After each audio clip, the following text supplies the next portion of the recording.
ભગવાન પોતાના રાજીપાની નિશાની જણાવે છે. ભગવાન કહે છે, હું જેના પર રાજી થઉં એને શું આપું છું?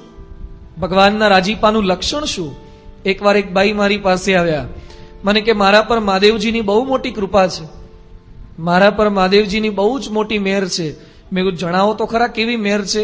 એ કે નોકરીમાં છેલ્લા 25 વર્ષથી લાગ્યો છું, સરકારી નોકરી કરું છું, કલેક્ટરની ઓફિસમાં છું. અમારો 10:30 થી 6:30 ટાઈમ હોય, છતાં પણ 11 વાગે જવું અને 2-2:30 વાગે સહી કરીને નીકળી જવું. આજ સુધી કોઈ કશું જ પૂછતું નથી. મહાદેવજીની બહુ મોટી કૃપા છે. પકડાતો જ નથી, ગમે તેટલું આગું પાછું કરું તોય. નોકરીમાં આવા ધંધા કરો, ટાઈમે ન જાઓ, લાંચ લો અને ન પકડાવો, એને મહાદેવજીની કૃપા કહેવાય? તો મહાદેવજીની કૃપા શું છે? ભગવાન અને સંતની કૃપા શું? બહુ મોટી ઉંમરે દીકરાની પ્રાપ્તિ થઈ જાય એ તો એક લૌકિક કૃપા છે જ, પણ ભગવાન અને સંતની કૃપાનું લક્ષણ જણાવતા લખે છે, ભૂખે મારું ભોંયસવાળું તન્ની પાડું ખાલ, એમ કરતા પણ ન મૂકે તો પછી કરી દઉં ન્યાલ.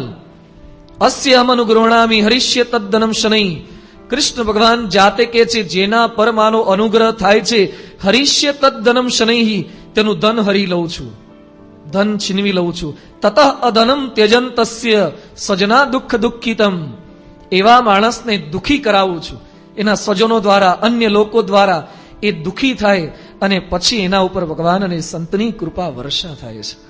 આપણે આને કૃપા મનાય? ભગવાન આવું કહે કે બાપાનો કુરાજીપો થયો લાગે છે, કંઈ ભલીવાર જ આવતો નથી, નોકરીમાં ઠેકાણું પડતું નથી, દીકરા થતા નથી. આ કુરાજીપો નથી. ભગવાન અને સંત કદાચ કંઈક આપણી કસોટી કરતા હોય. એ દુઃખ તો આવવાના છે, પણ દુઃખની અંદર એ પ્રકારની સ્થિરતા,